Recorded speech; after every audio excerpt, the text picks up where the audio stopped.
let's now understand replace method. Syntax for replace: string dot replace, and then here old value, new value, and comma count, how many times replace this.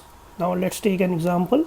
I am taking text equal to, I am taking random string, everyone is doing one, comma each I am taking 2 times to make you understand. Each is working 1. Now I am taking another variable storing this text dot then replace method, and here I am giving the value I want to replace first in string format 1, and then comma the new value I want, like I want person, and then print x. So what it is did, every one is replaced by person now.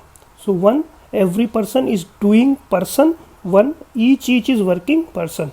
So if we have not given any count here, we have given old value, new value, so it is considered whole string and replace the value which I have given here with new value in whole string.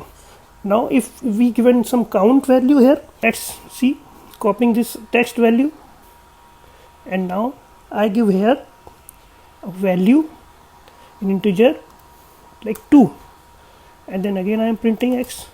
So what it did, it replaced 1 with person which is coming first 2 times. This is 1 first and this 1 is second. So first one is replaced with person, another one is replaced with person, but third time when 1 is coming, so it is the same. We have given two times, so it is replacing 2 times 1 with person. This is replace method.